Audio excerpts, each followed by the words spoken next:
Deg-degan ya. Oke, bismillahirrahmanirrahim. Nahmaduhu wa nasta'inuhu wa nastaghfiruh. Wa na'udzubillahi min syururi anfusina wa min sayyiati a'malina. May yahdihillahu fala mudilla lahu wa may yudlil fala hadiya lahu. Asyhadu an la ilaha illallah wahdahu la syarikalah wa asyhadu anna Muhammadan abduhu wa rasuluh. Jadi, yang namanya sharing itu enggak ada yang namanya malu-malu untuk bertanya. Kadang kalau udah ngedengar namanya reproduksi wanita itu, pasti tuh malu bertanyanya ya. Ya? Kali ini kita judulnya sharing, diskusi. Jadi nggak ada yang namanya malu-malu.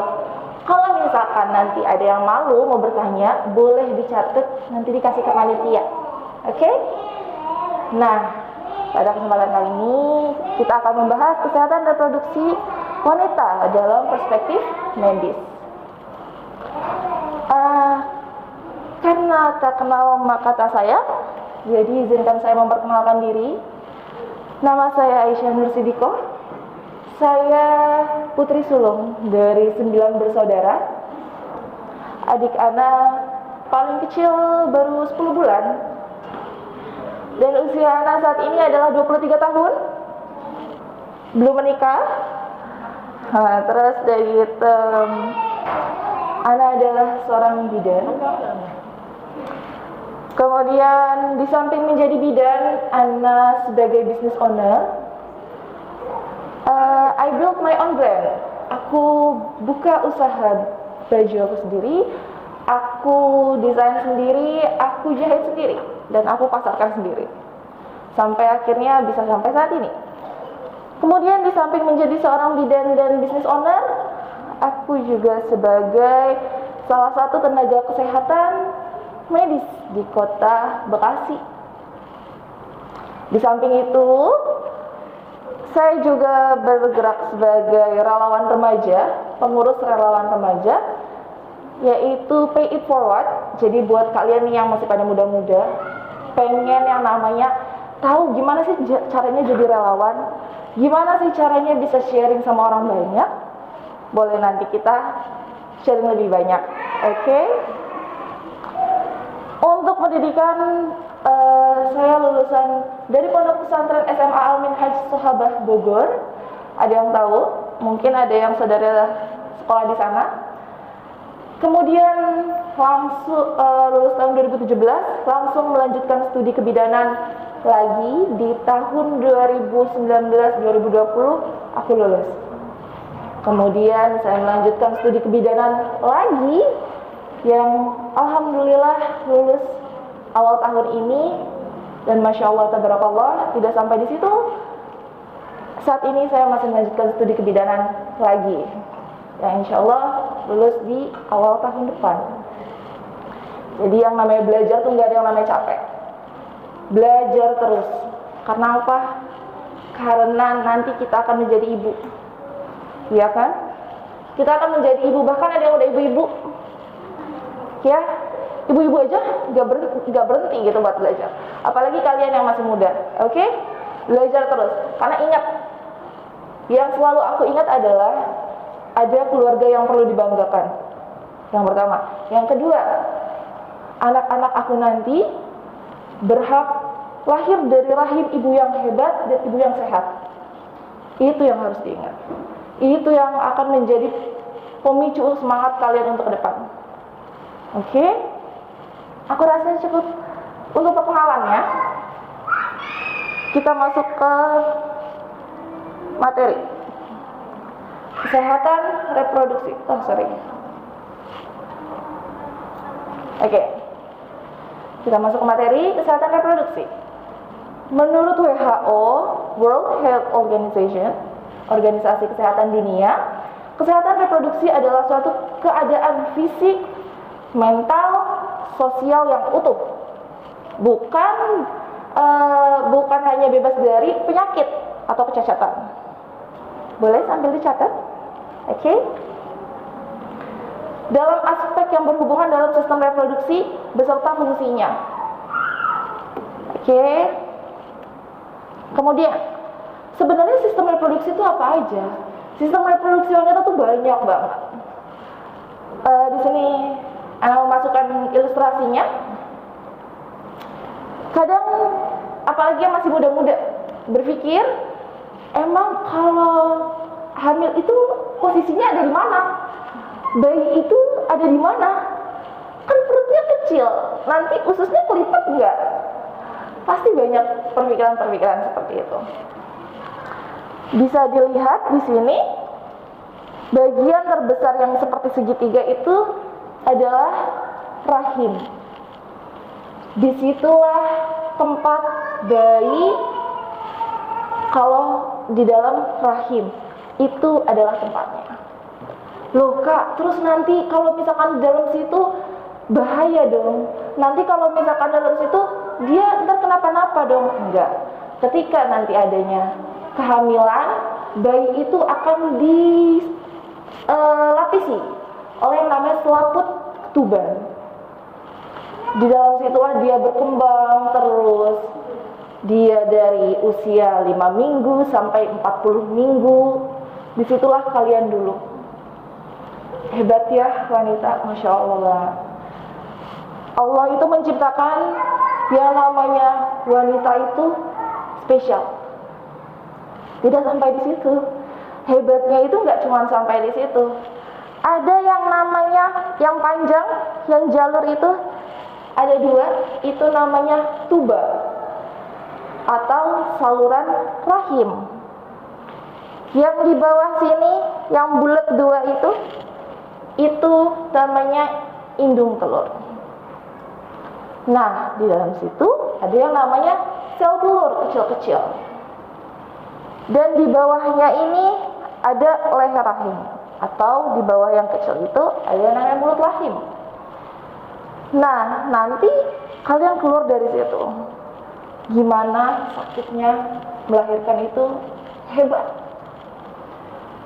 Ana pertama kali melihat persalinan itu benar-benar Masya Allah. Bukan pusing, bukan takut, nangis. Kenapa? Karena sakitnya benar-benar hebat. Ada, Ana salut kadang sama ibu-ibu gitu ya, yang dia udah mau melahirkan, itu nunggu pembukaan 1 sampai lengkap itu benar-benar, ya Allah, istighfar terus. Ana salut.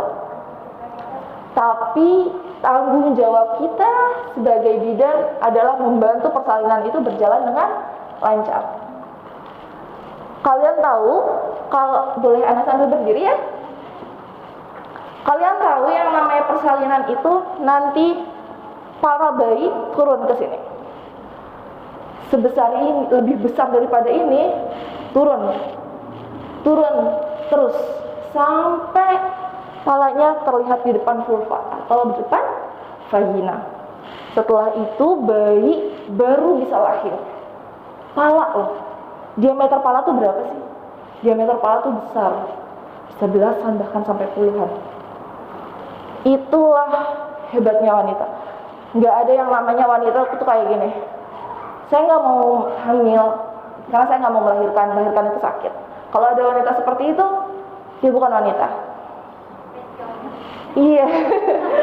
Itulah nikmatnya menjadi wanita.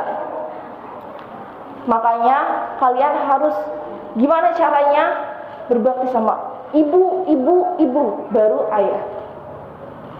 Itu hebatnya. Kemudian di bawah sini ada yang namanya vulva. Vulva itu vagina bagian luar. Jadi yang terlihat di depan itu vulva. Gitu. Itu untuk anatomi reproduksi wanita. Kemudian organ reproduksi wanita itu umumnya bersifatnya internal. Kenapa internal? Seperti yang saya sebutkan tadi, dia itu banyak di dalam. Gitu. Di antara itu seperti vagina, terus serviks, rahim dan ovarium. Ovarium itu ini, indung telur. Rahim itu dilapisi oleh endometrium. Makanya rahim itu nggak mudah goyah. Kalau ada yang bilang, rahim itu kan bahaya, rahim itu kan rentan. Tapi serentan-rentannya rahim itu kuat. Tapi tidak bisa yang namanya kita menyamaratakan rahim A, rahim B itu sama-sama kuat. Enggak. Karena apa? Setiap orang memiliki skalanya masing-masing, punya standarisasinya masing-masing. Kemudian ada yang namanya tuba atau saluran telur. Yang panjang itu yang dari rahim mengarah ke ovarium itu namanya tuba. Nah, yang memanjang itu menuju ovarium itu adalah tempat untuk konsepsi. Apa itu konsepsi? Pembuahan. Kemudian ovarium yang ini yang bulat-bulat itu yang ada 2. Nah, itu berfungsi untuk memproduksi sel telur atau hormon. Sel telur dan hormon itu diproduksi di 2 tempat itu. Nah, terus kalau misalkan ada penyakit atau ada masalah kayak gitu, terus gimana Kak? Itu dipotong dong? Belum, enggak selalu seperti itu. Nah, di sel telur ini, di tuba ini, jadi ketika ada pembuahan, dia akan sperma masuk ke sini. Setelah ada yang dilepas, dia akan mulai pembuahan di sini. Setelah berhasil pembuahan, masuk ke sini, dan dia akan tumbuh terus di sini. Barulah yang namanya kehamilan itu terjadi. Gitu. Oke, kemudian ada yang namanya ovarium yang tadi. Nah, ovarium itu berperan untuk siklus menstruasi. Oke. Setiap bulannya hanya ada 1 sel telur yang dilepaskan. 1. Sedangkan itu tuh pasti ada banyak, nggak mungkin ada 1. Tapi setiap bulannya hanya ada 1 sel telur yang berhasil dibuahi. Gitu. Kemudian wanita sehat dengan siklus menstruasi teratur memiliki kurang lebih 400.000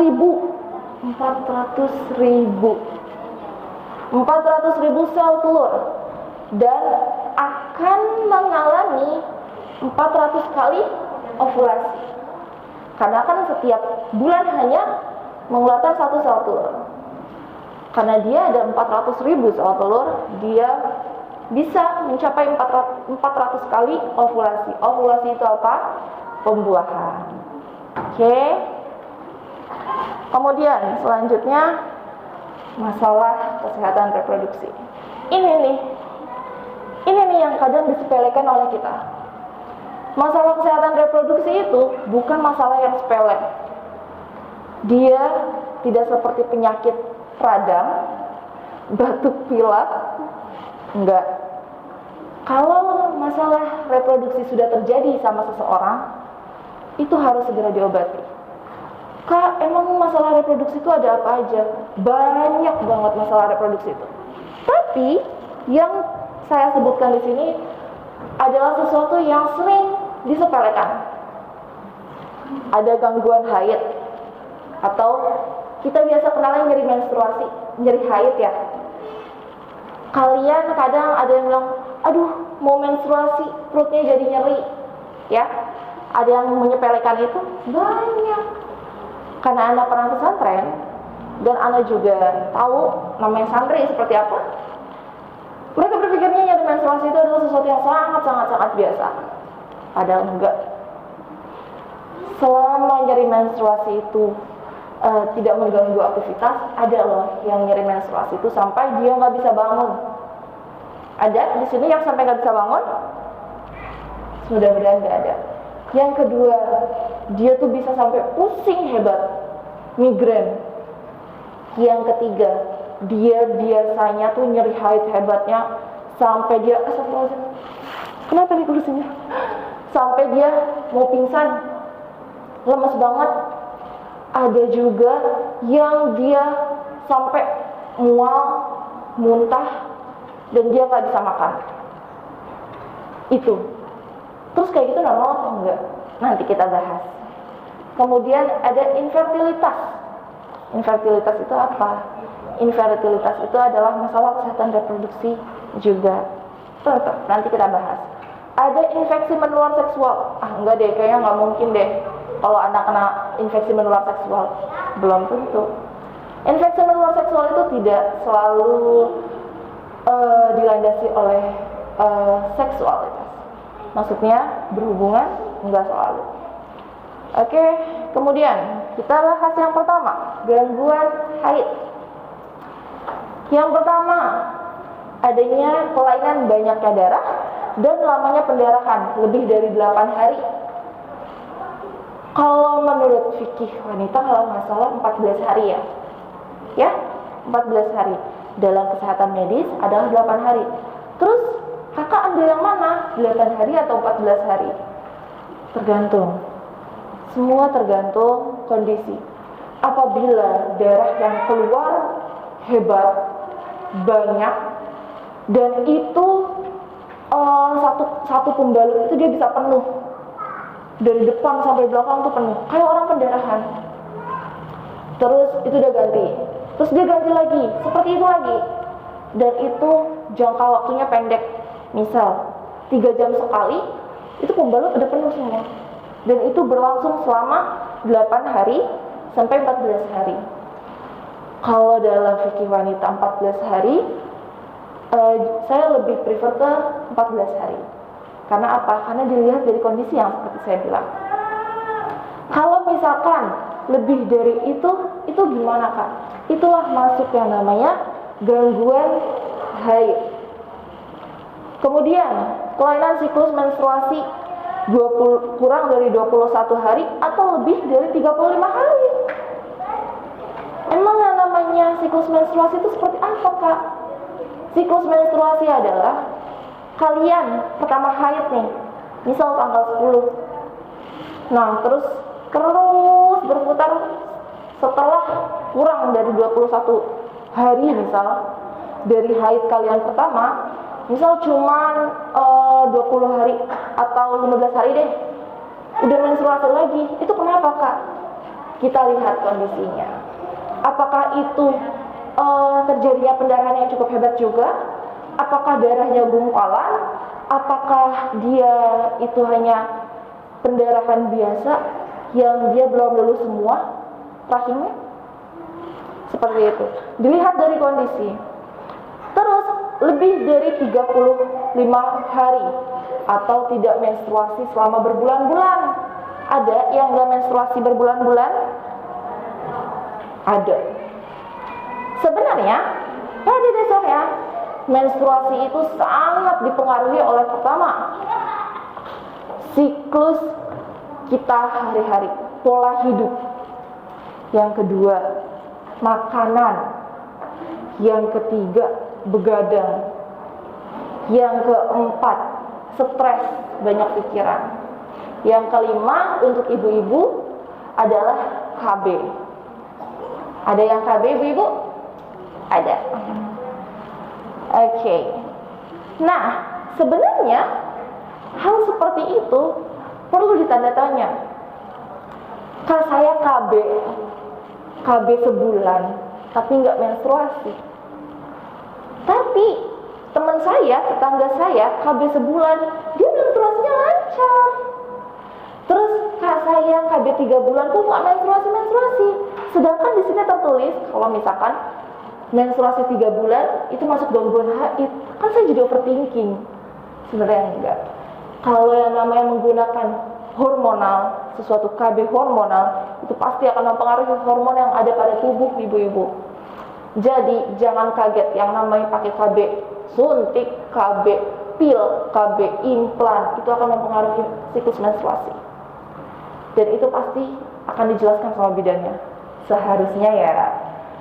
Nah, kemudian untuk yang belum KB, kak, aku kok menstruasinya seminggu? Nggak ada seminggu deh. Harusnya aku menstruasinya tuh biasa seminggu. Tapi kok ini cuma 3 hari ya? Kenapa ya kak? Coba deh kamu review ulang. Sebulan ini kamu gimana nih pola hidupnya? Makannya bagus enggak? MSG enggak? Micin? Tahu micin? Mie gitu-gitu? Itu kan hobinya ya. Nah, jangankan anak-anak, ya ibu-ibu deh pasti kayak gitu mah, ya. Terus begadang apa enggak? Aku sih begadang sih kak, tidurnya sekitar jam 3 lah. Itu ngaruh enggak? Ngaruh. Terus kak, kok aku menstruasinya 2 minggu ya? Kok malah 15 hari ya, itu gimana ya kak? Masuk gangguan haid nggak? Masuk. Kalian harus mereview ulang apa yang terjadi di sehari-hari sebelum menstruasi. Karena apa? Karena itu sangat mempengaruhi wanita. Itulah kenapa kita nggak boleh zolim sama diri kita sendiri. Iya kan? Kita harus adil sama diri kita sendiri. Ketika waktunya istirahat, istirahat. Waktunya makan, makan. Makannya yang kayak gimana? Yang sehat. Ya, itu hal yang sepele tapi penting. Emang kalau misalkan gangguan menstruasi, paling gimana sih? Paling nyeri-nyeri doang. Enggak. Gangguan menstruasi, gangguan haid, selama dibiarkan, itu akan menjadi infertilitas. Apa itu infertilitas? Nanti kita bahas. Oke, selanjutnya, pendarahan di luar haid. Pendarahan di luar haid itu kayak gimana? Apa kayak orang nifas? Apa dia cuma flek-flek aja? Enggak. Yang namanya pendarahan itu pasti banyak cairan yang keluar, banyak darah yang keluar. Itu namanya pendarahan. Satu pembalut itu dia bisa penuh, tapi itu di luar menstruasi. Padahal aku udah menstruasi 3 hari yang lalu, tapi kenapa sekarang darahnya banyak lagi nih? Itu kenapa sih sebenarnya? Itu yang disebut namanya pendarahan haid. Pendarahan yang disebut gangguan haid. Nah, itu harus hati-hati. Kita harus lihat konsistensi warna darahnya seperti apa. Kalau warnanya coklat dengan gumpalan kecil-kecil, itu bisa menjadi salah satu sisa dari luluhnya dinding rahim. Nah, tapi kalau darahnya warnanya merah, seger, kayak luka yang berdarah, darah itu bisa disebabkan adanya perlukaan di dalam area reproduksi. Area reproduksi itu mana aja? Yang tadi saya tunjukin gambar. Bisa dari tuba, bisa dari rahim, bisa dari cuman dinding vagina aja, bisa. Itu tuh karena apa kak? Biasanya aktivitas yang terlalu berat. Yang kedua, misal kita habis jatuh, terus dari itu kepentok, kepleset dari kamar mandi pun itu bisa. Karena dia benturan yang hebat. Dan itu menyebabkan shock. Dan itu bisa menyebabkan pendarahan yang ekstrem. Tapi kak, kok saya kayaknya nggak begadang, nggak jatuh deh. Kayaknya nggak ada masalah apa deh sebelumnya, kok kenapa pendarahan? Nah, kenapa pendarahan tapi nggak ada kejedot, nggak ada jatuh, nggak ada aktivitas berat deh kak? Kok keluar darah seger? Bisa jadi adanya gumpalan atau benjolan pada area reproduksi yang sudah tidak tertahan sehingga menyebabkan kebocoran. Ketika menyebabkan kebocoran, terjadilah pendarahan darah segar. Gitu. Kemudian dismenor, nyeri haid. Inilah yang suka disepelekan juga, yang seperti tadi saya bilang. Ada orang yang sakit perutnya, kram perut bagian bawah. Oh nggak apa-apa, mau menstruasi. Kram perut bagian bawah sampai, aduh ibu aku izin gak masuk sekolah ya, perut aku sakit. Itu sebenarnya sepele, terjadi setiap bulan. Tapi kenapa kok sakit banget? Itu harus diperiksa. Terus kak, emang menstruasi itu gak boleh sakit ya? Emang gak boleh ada nyeri ya? Wajar nyeri. Yang namanya rahim, segitiga yang tadi, itu akan dilapisi, dinding-dindingnya dilapisi. Seketika tidak ada pembuahan atau tidak terjadi kehamilan, kaput itu akan turun. Jadi ini dinding rahim, inilah selaput-selaput yang akan turun, yang disebut dengan menstruasi. Dan dia kan tadi nempel di rahim, dan dia akan meluluh dengan sendirinya. Itu pasti akan menyebabkan nyeri. Tapi diingat, skala nyerinya dari 10 hanya di bawah 5. Di bawah 5 itu artinya seperti apa kak? Masih bisa aktivitas, masih tertahan. Terus dari gitu nggak ada nyeri yang sampai tiba-tiba nih dalam waktu 10 menit itu sakit banget tapi gak bisa ngapa-ngapain. Enggak. Harusnya dia masih bisa beraktivitas. Terus dalam jangka waktu 2 jam nyerinya sekali, dan itu masih bisa aktivitas. Dalam jangka waktu sejam adalah ya cuman 10 detik paling sakit. Seperti itu. Karena apa? Karena itulah yang disebut nyeri menstruasi yang normal. Kadang kita berpikirnya yang namanya nyeri menstruasi itu normal. Bahkan nih, kalau ibu-ibu zaman dulu ngasih tahu ke anak-anak mudanya nih, nggak apa-apa nak, namanya nyeri kayak gitu mah wajar. Nanti kalau udah nikah nggak sakit lagi. Siapa yang pernah diomongin kayak gitu? Aku pernah dulu. Iya kan? Nah, hal seperti itu sebenarnya salah. Dulu orang tua berpikirnya kan masih virgin. Enggak. Namanya selaput darah itu ya, itu tuh enggak rata begini, tapi dia bolong-bolong. Nah, bagian bolong itulah yang bisa tempat untuk darah menstruasi keluar. Gitu. Kebayang ya? Nah, bukan karena itu sakitnya, mungkin bisa karena itu, tapi itu bukan salah satu alasan pokok. Tapi sebenarnya alasan pokok yang lain adalah nyeri menstruasi disebabkan apa? Disebabkan peluhan dinding rahim. Apabila nyeri hebat, adanya apa? Adanya benjolan di dalam rahim, sehingga ketika darah lewat, kecil darahnya, tapi menyentuh itu akan sakit banget. Nah, itu yang harus kita perhatikan. Kemudian selanjutnya, menstruasi yang normal itu kayak gimana sih? Menstruasi yang normal itu siklusnya di antara 21 sampai 35 hari. Bagusnya di hari ke-28. Jadi dia full, perputarannya stabil kalau di 28 hari. Tapi kayaknya aku 22 hari deh. Nggak apa-apa, selama masih dalam range 21 sampai 35 hari, it's okay. Itu masih dalam skala normal. Tapi kalau aku nggak menstruasi berbulan-bulan, kenapa kak? Jangan-jangan aku hamil? Hah?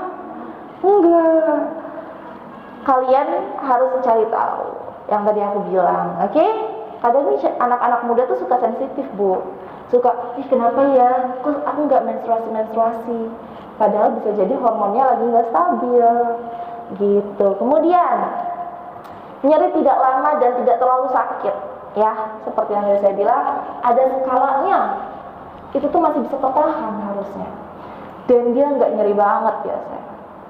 Kemudian gumpalan darah yang keluar itu kecil-kecil dan sedikit. Ada nggak yang menstruasinya keluarnya gumpalan? Ada? Nah, kalian harus perhatikan gumpalannya itu besar atau kecil. Kalau untuk ibu-ibu, khawatirnya itu adalah kehamilan yang tidak disadari. Karena apa? Gumpalan kecil-kecil itu adalah gumpalan-gumpalan darah yang seharusnya keluar. Kecil-kecil ya Bu, tapi kalau gumpalannya besar, ya segini, sedua jari, itu besar. Dua ruas jari ini, itu besar Bu. Dan kita harus lihat, kenapa ya ada gumpalan seperti ini? Apakah saya harusnya lagi hamil atau enggak? Tapi emang menstruasinya telat Kak. Nah, tahu apakah sebelumnya ada sama suami atau enggak? Ya, ini harus agak hati-hati ya. Nah, karena apa? Karena kadang namanya ibu-ibu sibuk ngurus anak, sibuk ini, itu, sampai lupa harusnya menstruasi. Nah, terus tiba-tiba keluar darahnya gumpalan. Kita mikirnya, oh yaudah, kan awal-awal tuh cuma darah biasa Bu. Awal-awal darah kayak flek-flek aja biasa. Mikirnya menstruasi, padahal enggak. Tiba-tiba 2 hari kemudian keluar gumpalan. Itu gumpalan apa?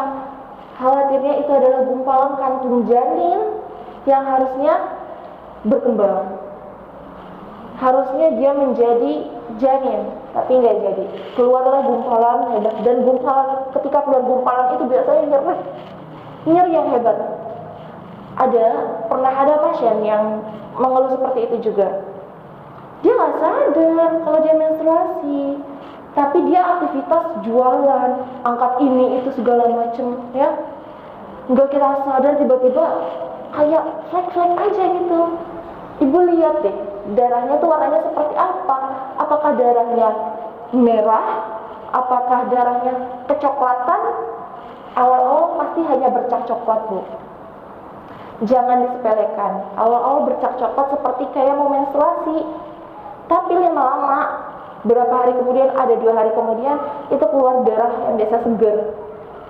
Disepelekan seperti menstruasi, disepelekan. Tiba-tiba malamnya keluar gumpalan.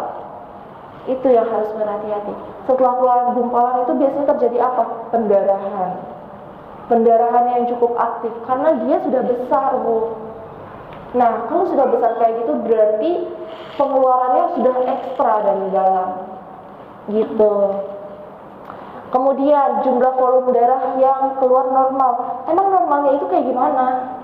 Normalnya itu satu pembalut dari hari pertama sampai hari ketiga itu wajar. Satu pembalut itu penuh, wajar. Jangan panik.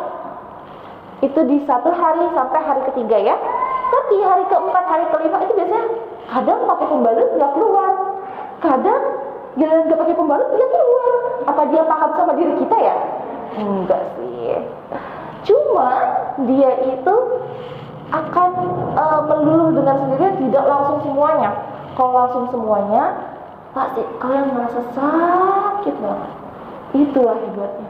Itulah Allah menciptakan manusia tuh tahu kalau kalian tuh membutuhkannya seperti ini. Kalau kalian dikeluarin semua darahnya, kalian gak akan kuat. Karena itu akan sakit banget dan banyak banget darahnya. Ya, harus bersyukur jadi wanita. Ya, spesial loh. Kemudian mengganti pembalut 4-6 jam sekali. Itu harus. Kadang nih, ada orang yang sibuk beraktivitas sampai membalut dari mandi sampai sore gak diganti. Ya, itu menyebabkan mudahnya bakteri, kuman, jamur semua berkembang di situ. Ya, aduh Kak, aku kayak gitu. Aduh saya kayak gitu, gimana nih? Kadang kita lupa. Itu adalah hal yang sepele tapi penting. Itu cuma kecil seujung kuku. Padahal itu penting banget. Karena reproduksi wanita adalah aset seorang wanita. Ya, karena kalau misalkan kita nggak ganti pembalut selama itu 4-6 jam sekali, akan memudahkan bakteri jamur berkembang biak di dalam situ. Kemudian selanjutnya menstruasi teratur sesuai siklus. Siklusnya berapa? 21 sampai 35 hari. Terus kalau misalkan aku nggak menstruasi berbulan-bulan gimana? Kan aku belum nikah. Review ulang, ada apa? Terus kalau misalkan aku nggak ada apa-apa, coba tanya ke orang tua, Mah, dulu mama menstruasinya lancar nggak? Karena faktor genetik itu sangat mempengaruhi keturunannya. Kadang mamahnya dulu menstruasinya juga jarang. Nggak apa-apa, dulu mama juga kayak gitu. Tapi mama bisa punya kamu kok. Sepele ya. Padahal faktor genetik itu bisa menjadi besar. Dan imbasnya ke siapa? Ke keturunan selanjutnya. Gitu.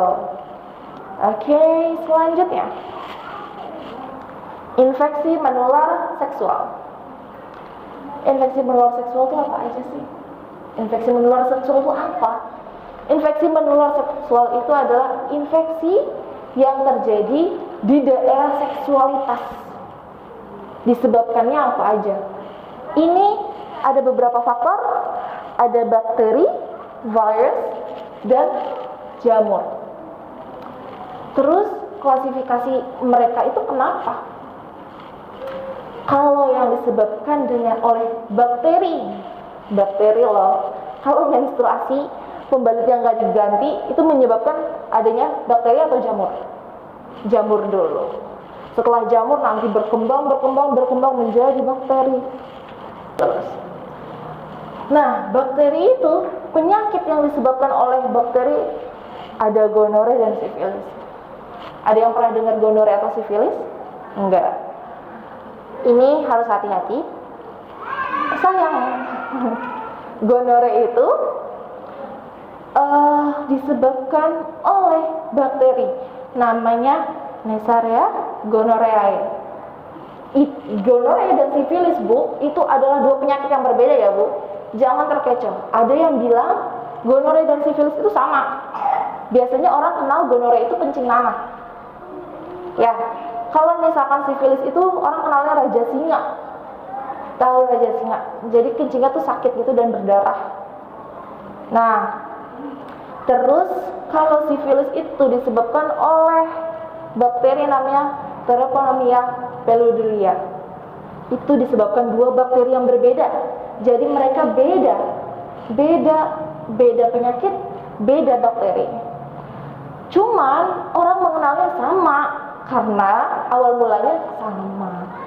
Kalau yang gonore itu dia pipisnya pertama sakit deh. Ada yang pipisnya sakit gak? Perih, panas, ada? Ada, hati-hati ya. Karena itu apa? Itu berarti adanya yang namanya infeksi. Infeksi di saluran kencing. Kalau misalkan dibiarkan, dia bisa menjalar ke ginjal, ke liver, ke yang lain-lain. Nah, ini bakteri ini setelah dia kencingnya sakit, dia akan mengeluarkan nanah. Nanah itu cukup panas. Apakah ini menular? Menular. Tapi untuk yang sudah menikah biasanya, karena dia menularnya melalui hubungan seksual. Terus kalau sifilis tuh kayak gimana? Sifilis tuh kayak kalian tahu kutu air, cacar air tahu? Bentuknya asal mulanya seperti itu. Dan dia ada di dalam organ reproduksi, dia di dalam. Nah, itu disebabkan oleh bakteri. Jadi dia melenting gitu banyak, dan dia nggak butuh waktu lama untuk pecah. Setelah pecah dia kayak sariawan. Setelah kayak sariawan, nanti dia akan kencing seperti dengan darah. Awalnya sepele karena kayak gini. Karena kencingnya sepertinya warnanya kuning pekat gitu, kayak teh. Pertama kayak gitu. Orang mikirnya oh hepatitis. Enggak. Ternyata lama-lama berdarah kencingnya. Itu bisa ada dua kemungkinan. Infeksi saluran kencing, yang itu namanya infeksi saluran kencing biasa itu terjadi biasanya kita karena nahan pipis. Siapa yang suka nahan pipis? Jangan suka nahan pipis ya, sakit tahu, nanti bahaya. Itu bisa menyebabkan infeksi. Kemudian gonorrhea itu bisa menyebabkan penyakit yang lebih bahaya lagi. Kalau misalkan udah kayak gitu gimana? Perawatan obat berapa lama? Lama banget. Gitu. Bahkan bisa memerlukan operasi. Hati-hati, masih muda. Kita harus sehat. Yang kedua, yang disebabkan oleh virus. HIV. Orang kenal HIV dan AIDS. HIV AIDS itu sama apa enggak sih? Biasanya kalian taunya sama apa enggak? HIV AIDS. Sama ya, taunya sama ya, itu berbeda. HIV AIDS itu berbeda. HIV adalah penyakit awal, basic. Dan HIV itu menyerang imun. Orang gampang drop, gampang sakit. Awalnya kayak gejala hepatitis, kayak tipes.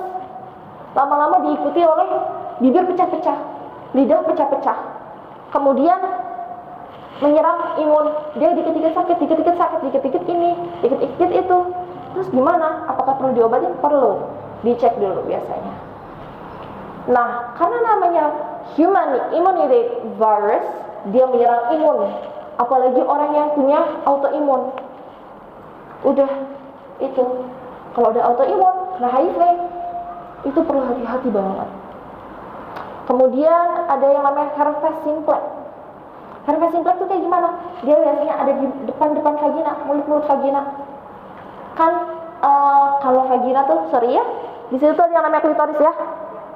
Di sini tuh ada yang namanya lipetan-lipetan kecil, ya.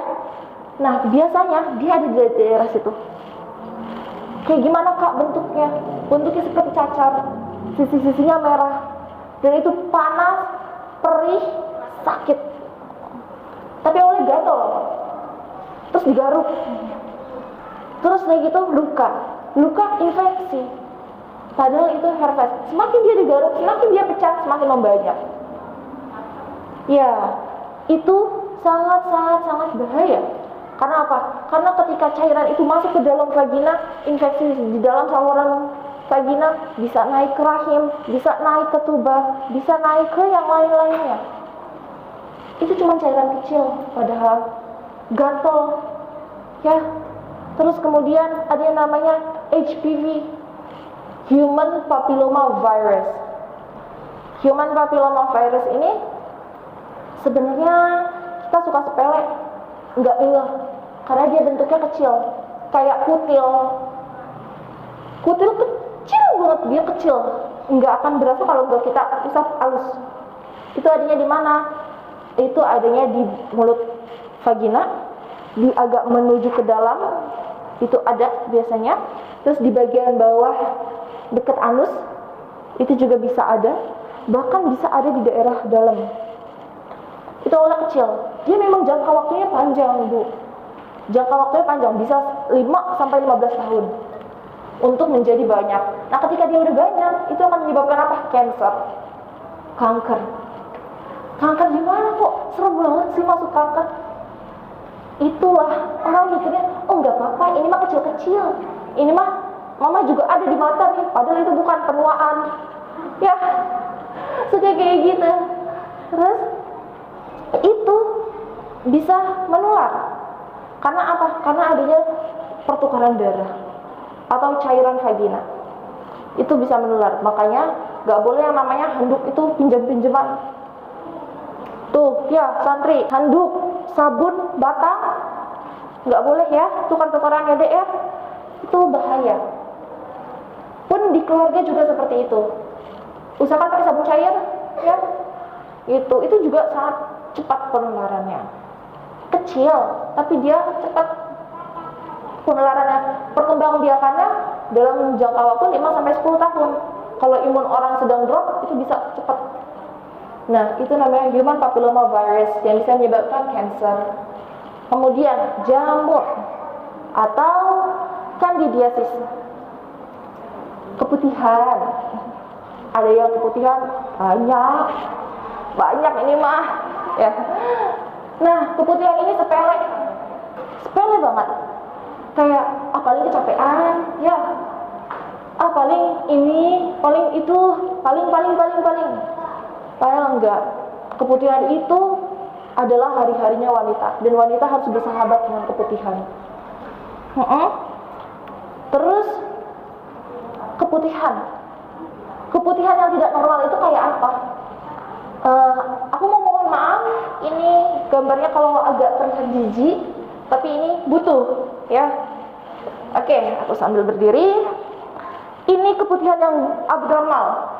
Dia warnanya kehijauan, kental, terus kayak gitu dia tuh agak berbau, menyengat.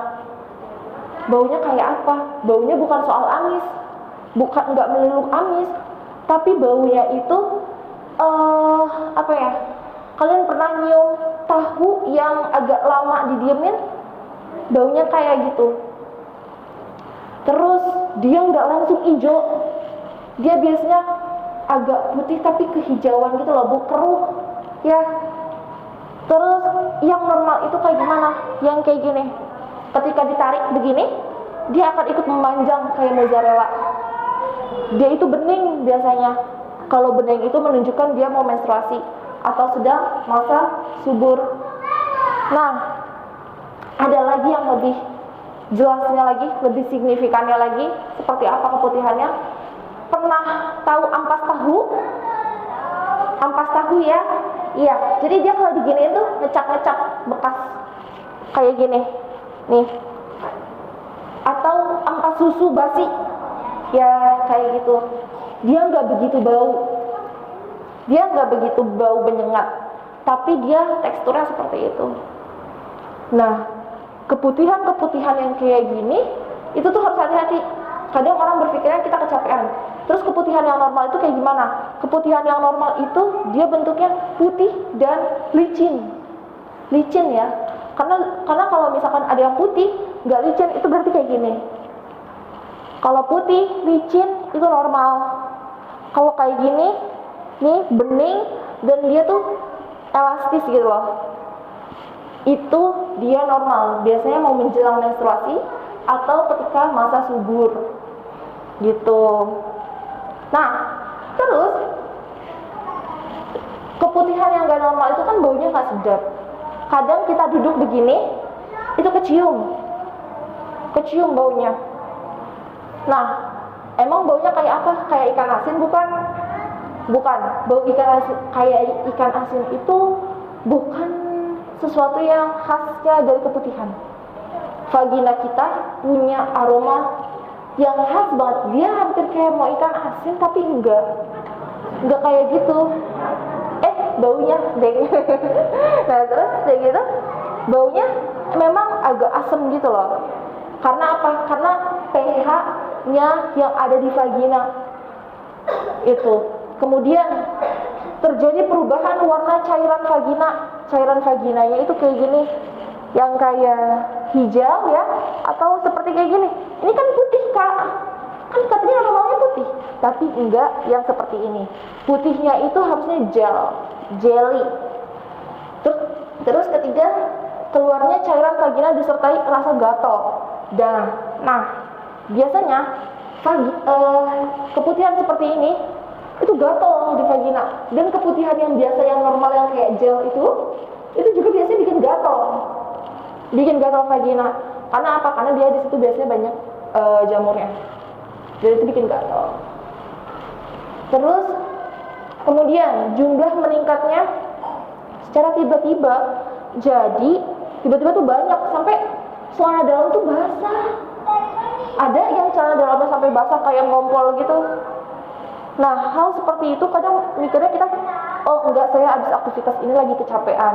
Memang berpengaruh, tapi harus terus diteliti, harus cari tahu kenapa bisa sampai kayak gitu ya. Terus kemudian keluar darah dan rasa nyeri saat berhubungan. Jadi ketika berhubungan tuh sakit banget. Terus ada bercak darah, mikirnya itu adalah ruptur dari vagina, padahal bukan gitu. Terus udah itu kemudian volume cairan vagina mendadak meningkat, atau cairan tampak menggumpal seperti keju atau susu kayak gini ya. Terus dari itu dia tuh atau lebih kering gitu loh, lebih kering, dan dia di celana dalam tuh kayak jadinya menggumpal. Nah itu juga harus hati-hati. Oke. Kemudian infertilitas itu adalah suatu sebab utama dalam sulitnya terjadi kehamilan. Karena infertilitas adalah gangguan kesuburan. Ini yang tadi saya bilang, ketika bakteri dan jamur dibiarkan, dia akan menjadi infertilitas. Infertilitas itu adalah sulit memiliki keturunan, karena itu adalah gangguan kesuburan. Dia akan mempengaruhi hormon yang ada dalam tubuh. Infertilitas itu adanya kayak apa? Ini harus hati-hati juga buat adik-adik muda. Ada namanya penyakit PCOS. Ada pernah dengar? PCOS itu banyak faktor. Pertama, berat badan yang overweight, kegemukan, atau low weight, kekurusan. Itu bisa menjadi penyebab susah punya anak. Kenapa seperti itu? Karena hormonnya nggak stabil. Tapi kok ada kok yang gemuk tapi punya anak? Ada, karena hormon dia stabil. Ada kok yang kurus tapi punya anak? Ada, karena hormon dia stabil. Itu yang aku bilang, nggak bisa yang namanya kita menyamaratakan antara A, B, dan C. Tapi kita harus cari tahu masalahnya dari mana.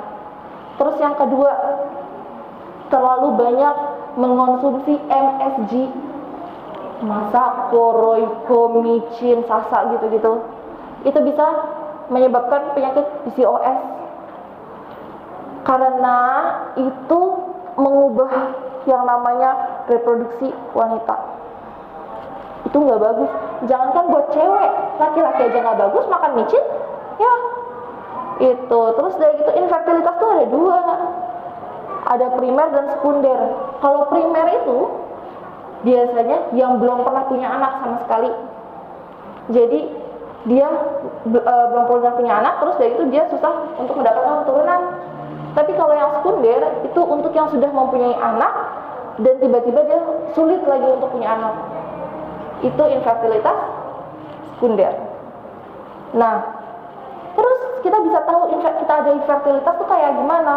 Nanti akan ada yang namanya pemeriksaan darah, terus dihitung BMT kita, berat badan, massa, lemak, semua yang ada di tubuh kita itu. Dan biasanya ini disepelekan oleh anak muda karena banyak kalangan teman aku yang sangat menyepelekan hal ini sampai akhirnya berujung di PCOS.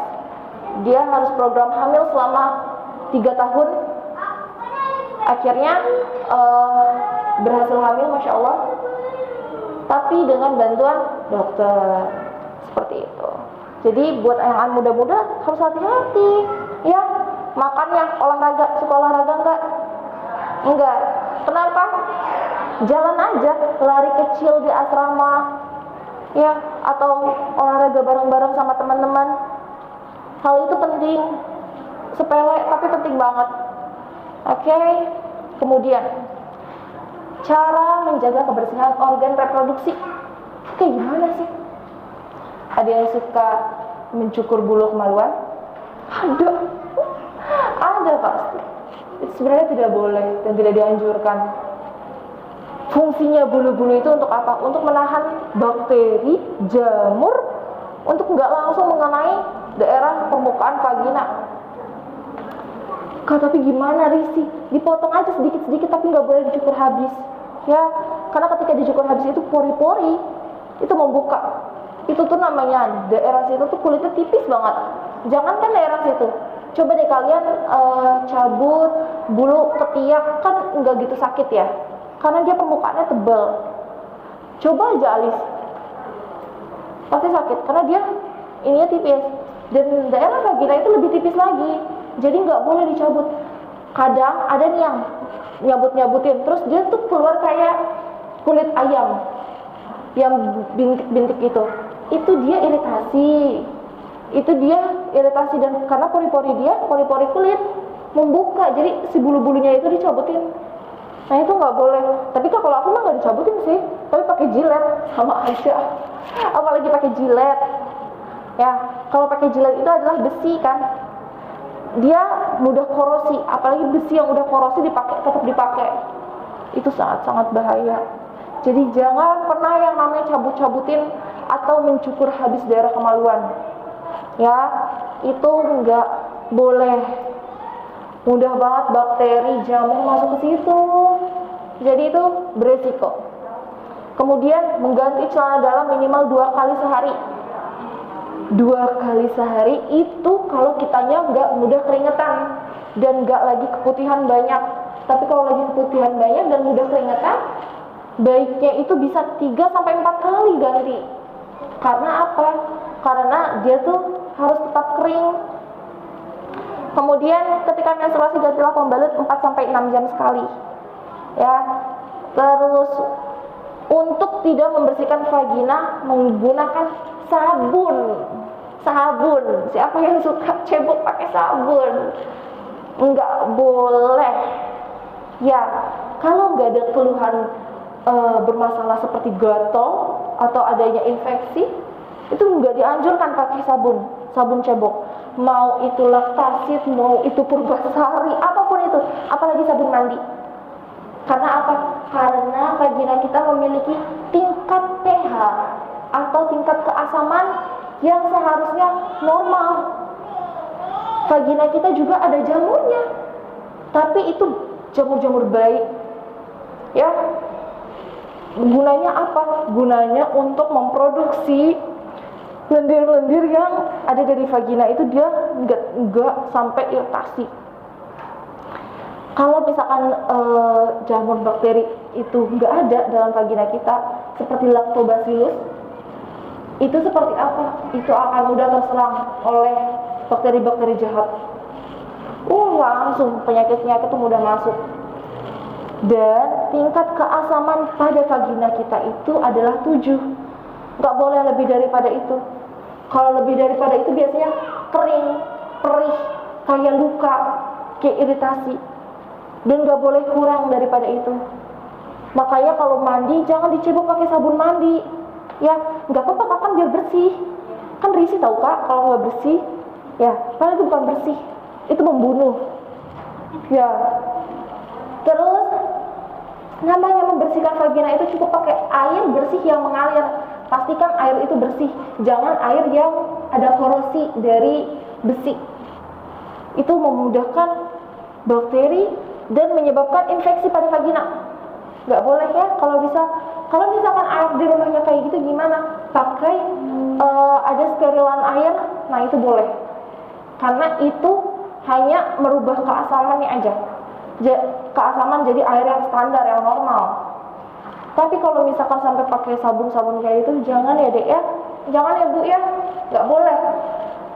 Terus membersihkan vagina dari arah vagina ke anus. Aku kasih contoh. Ini adalah vagina, kebayang? Di sini adalah klitoris, di sini adalah anus. Kalian kalau diajar cebok gimana? Pasti dari sini ke sini, waktu kecil, ya? Enggak gitu. Yang benar adalah kayak gini.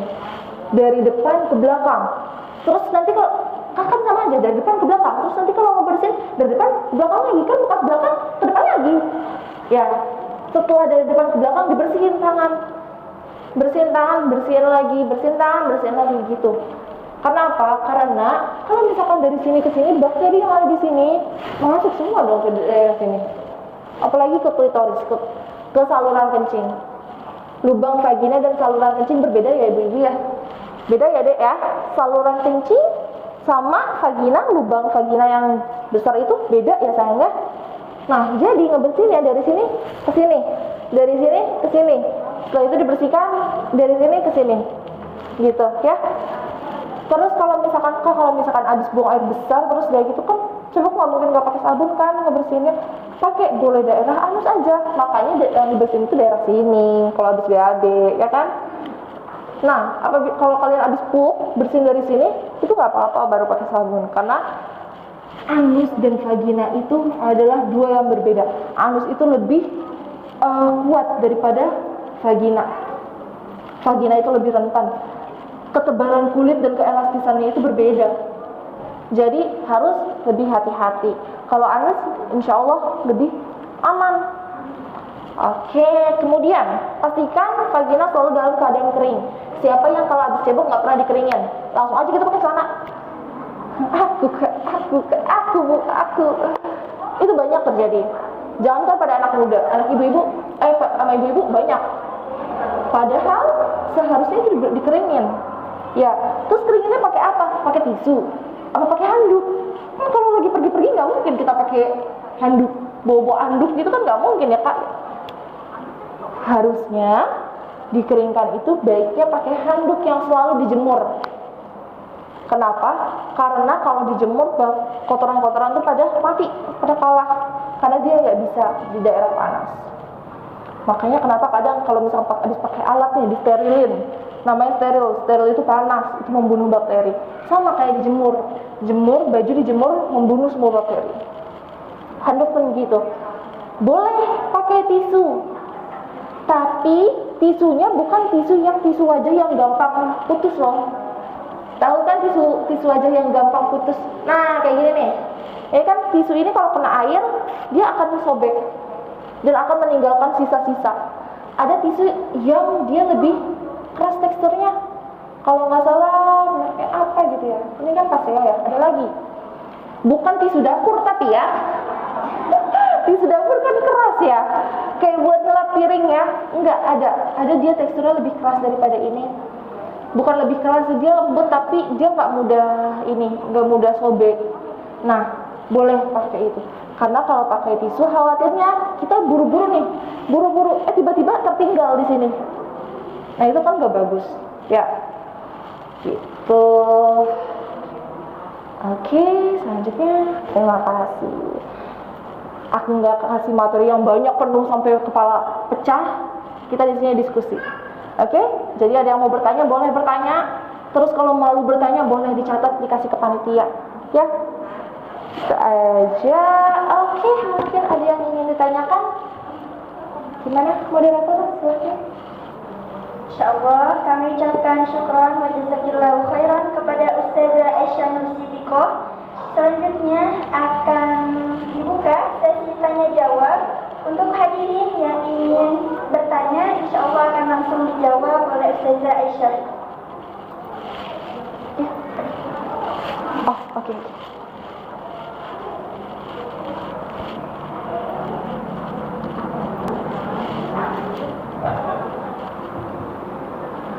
Assalamualaikum warahmatullahi wabarakatuh, Bu Dokter dan Bapak semua.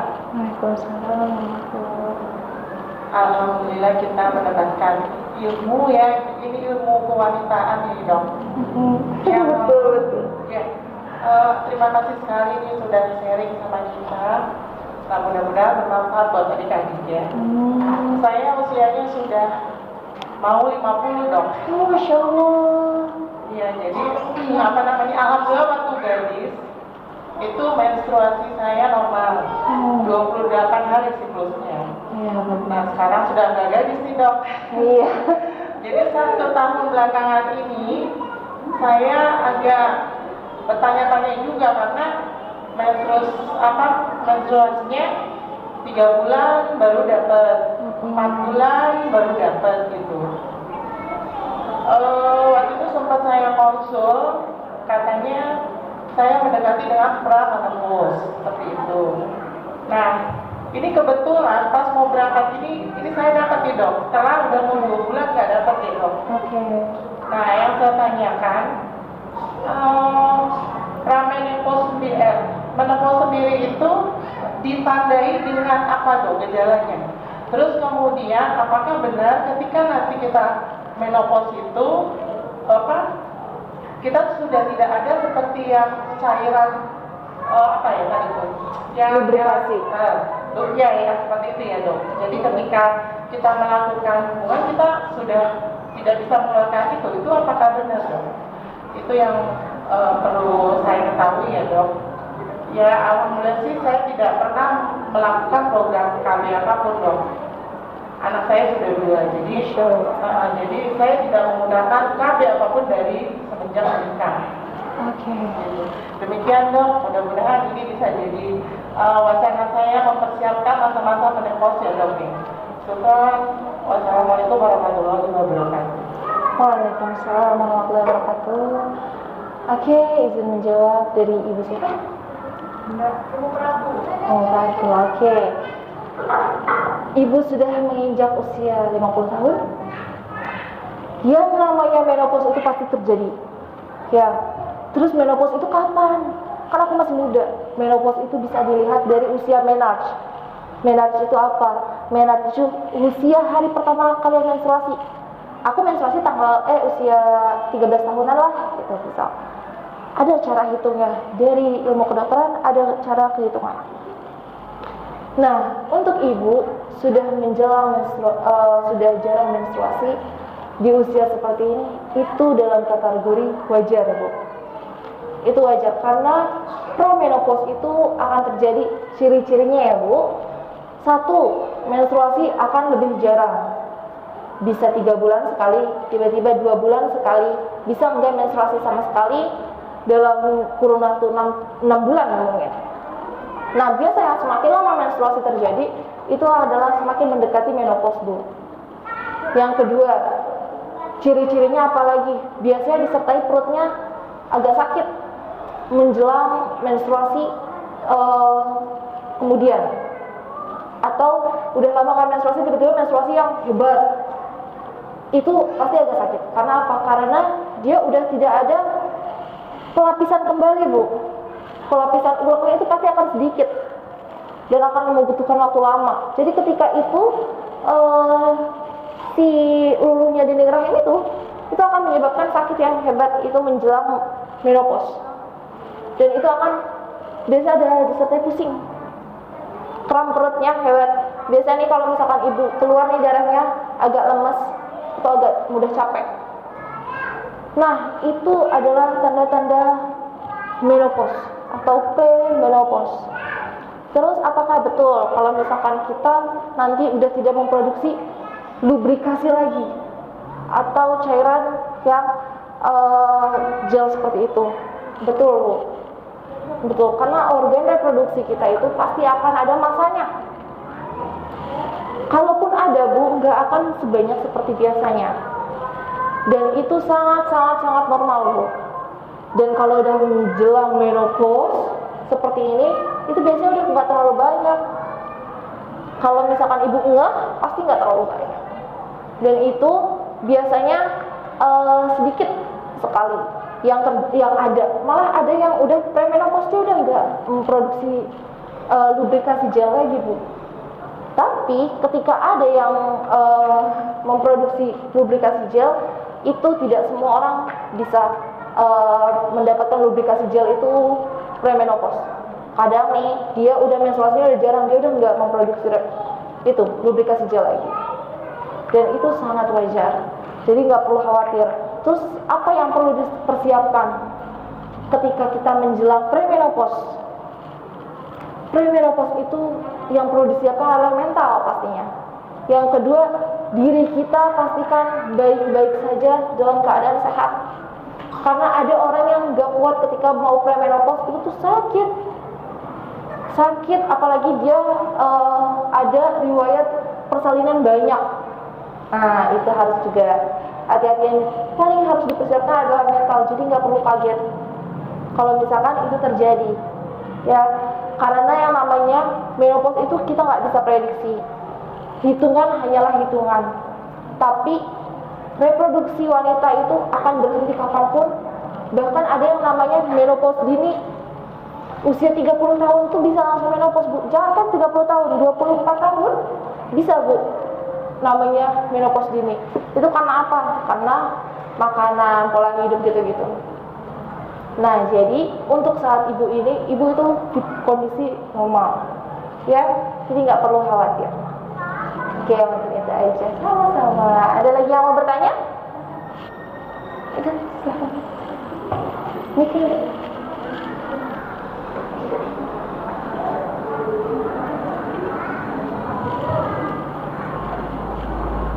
Assalamualaikum. Waalaikumsalam. Dok, saya mau tanya. Katanya sih, bagaimana dengan wanita yang habis melahirkan, bisa setelah nifas ia nggak haid lagi, sampai anaknya baru umur 1 tahun lebih, padahal nggak memakai KB. Apa ada masalah bagi rahim itu tersebut atau gimana? Syukran. Wassalamualaikum warahmatullahi wabarakatuh. Waalaikumsalam warahmatullahi wabarakatuh. Anak ibu menjawab ya. Untuk ibu yang setelah melahirkan dan tidak menstruasi, ibu menyusui? Menyusui. Ada yang namanya KB laktasi. KB laktasi itu akan menyebabkan tidak terjadi menstruasi. Dan kalau tidak terjadi menstruasi, berarti tidak ada masa subur. Ya. Nah, itu adalah normal. Dan itu akan terjadi 1-2 tahun sampai anak selesai menyusui. Gitu. Kalau nggak menstruasi itu sangat wajar. Apalagi yang namanya baru melahirkan. Gitu. Dan kalau misalkan ada yang, tapi teman saya menstruasi, ada. Berarti dia reproduksinya aktif. Tapi kembali lagi, tidak ada yang bisa kita samakan antara A, B, dan C. Karena setiap orang itu berbeda-beda. Kadar sakit orang beda-beda, reproduksi orang beda-beda. Begitu Ibu. Baik, Ada lagi? Kita Ya. alihkan dulu ya Ibu ke santri. Banyak santri juga yang ingin bertanya. Boleh, ayo. Siapa dulu? Angkat semua tangannya.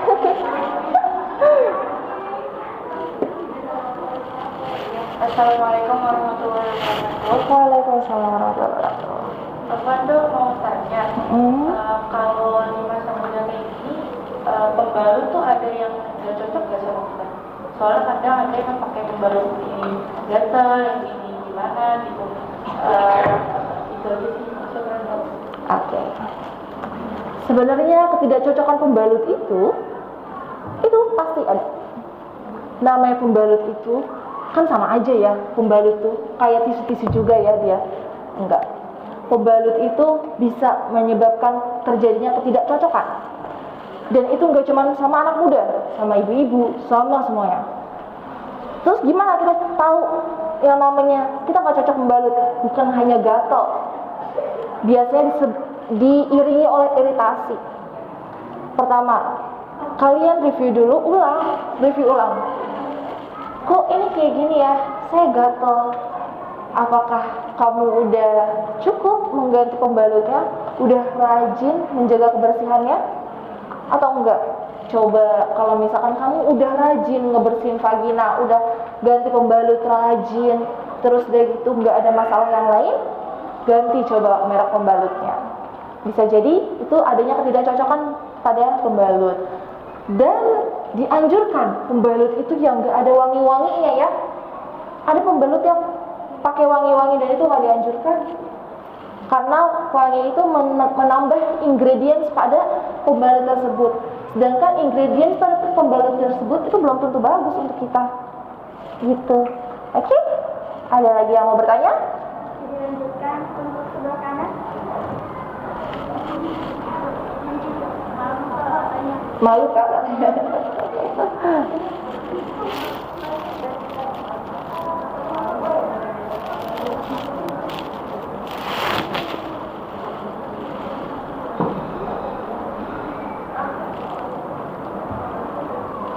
Saya bacakan ya dok.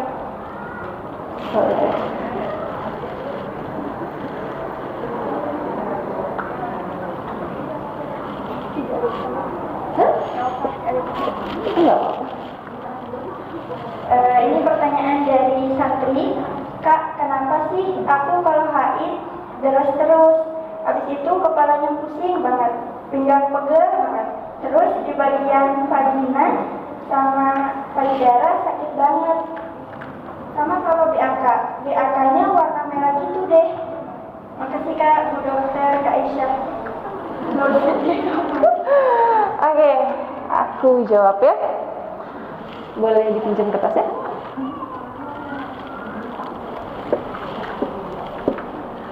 Haidnya deres terus. Deresnya dalam siklusnya berapa hari? Di hari keberapa? Apakah sampai selesai deres terus? Mana yang bertanya? Apakah deres terus? 2 hari? 2 minggu? 2 minggu? Deres terus? Oke. Terus abis itu kepalanya pusing banget. Oke, pusing banget. Pusing itu terjadi ketika banyaknya darah keluar. Kebayang nggak kalau orang darahnya keluar banyak banget dan bisa bikin pusing, lemes? Nah, itu karena banyaknya darah keluar, lemes ya. Darah yang keluar itu gak seharusnya itu dikatakan gangguan menstruasi. Tapi direview ulang. Apakah kamu setiap bulannya seperti itu? Enggak, cuman bulan ini aja. Misal, hanya bulan ini aja, tunggu menstruasi selanjutnya. Kalau menstruasi selanjutnya seperti itu, periksa. Karena payudara sakit itu bukan sakit kenceng, itu wajar. Karena hormonnya sedang aktif-aktifnya. Begitu juga vagina berasa kenceng, itu wajar. Karena itu tubuh kita lagi benar-benar aktif, itu harusnya wajar. Tapi sakit pinggang yang sakit banget sampai perih, itu nggak wajar. Kalau ngilu aja, itu wajar. Tapi kalau sakit pinggang yang banget selama menstruasi sampai sakit, sampai nyeri, sampai panas, itu adalah ciri-ciri terjadinya infeksi. Kenapa sampai panggul? Karena bentuk reproduksi wanita itu seperti yang tadi. Itu nggak kecil, itu besar, dan itu pasti larinya ke panggul. Jangankan orang mau menstruasi, orang mau lahiran aja, kalau sakit pasti mana? Pinggang, panggul ya. Itu dia. Ya, kalau misalkan itu terjadi pada bulan selanjutnya, coba ada periksa. Ya, kalau misalkan nanti ada menstruasi yang sekiranya bulan depan udah rada normal, tapi ada yang menjanggal, boleh nanti hubungin aku, nanti kita konsultasi. Ya, oke, itu aja. Selanjutnya Kak. Boleh. Assalamualaikum Kak. Kalau misalnya keputihannya banyak terus sampai celana dalamnya basah, itu pertanda apa ya Kak? Keputihannya kayak gimana sayang? Kental Cair. Untuk iya, apakah kental, apakah cair, ataukah kayak yang tadi aku jelasin, ada salah satu di antara itu? Kental. Kental. Warnanya apa? Gimana sih? Kuning. Cairan keputihan yang keluar berwarna putih kekuningan itu adalah tanda normal. Ya, tapi yang sudah kuning kehijauan itu yang bermasalah. Seperti yang tadi saya bilang. Kalau putih agak kuning itu masih nggak apa-apa. Tapi kalau misalkan ketika adik aktivitasnya bagus, makannya bagus, adik gimana makannya? Bagus enggak? Adik gimana pola tidurnya? Bagus enggak? Pola hidupnya oke enggak? Olahraga enggak? Terus kayak gitu, makan MSG enggak? Iya kak, aku makan. Begadang enggak? Begadang. Coba rubah pola hidup. Tidur tepat waktu, makan yang benar, olahraga kecil-kecil. Jangan banyak pikiran. Ya, itu sangat mempengaruhi. Dan kalau misalkan itu terjadi terus-terusan selama sebulan dan gak ada jedanya sama sekali, itu gimana kak? Periksa. Karena keputihan yang seharusnya dia itu memberi jeda. Biasanya seminggu itu dia ada beberapa hari yang enggak. Gitu. Oke? Ada lagi? Selanjutnya kita alihkan dulu kepada Ibu.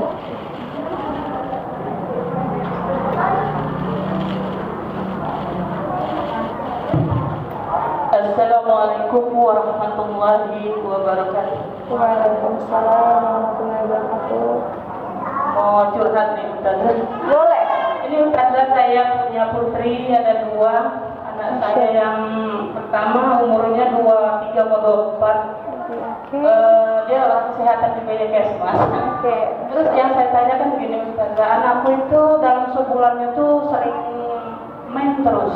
1 bulan. Ya, bisa jadi dalam 1 bulan itu tidak mainnya cuma 1 minggu. Nah, apa yang Ustazah yang penyebabnya? Mohon solusinya Ustazah. Gitu. Apa akibatkan bisa dari makanan atau stres? Gitu. Mohon solusinya Ustazah. Assalamualaikum warahmatullahi wabarakatuh. Waalaikumsalam warahmatullahi wabarakatuh. Masya Allah. Anak ibu Kesmas ya? Sip.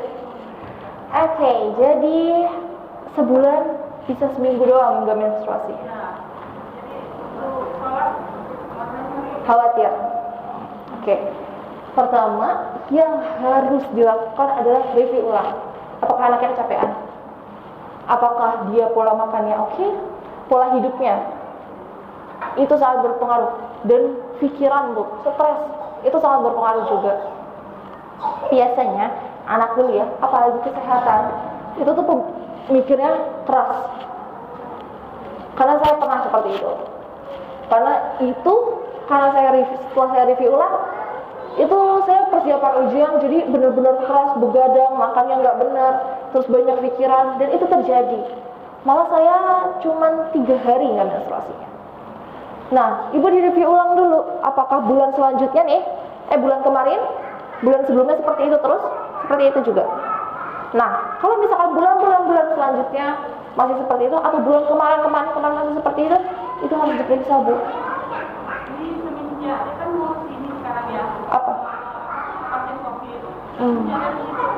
Nah, imunnya sedang drop, Bu. Imunitasnya sedang tidak stabil, sehingga menyebabkan dia capek, itu berpengaruh, stres, apalagi yang namanya kalau ngurus orang sakit, itu rentan banget.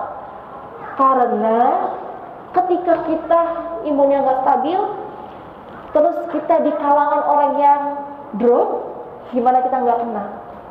Gimana kita nggak capek?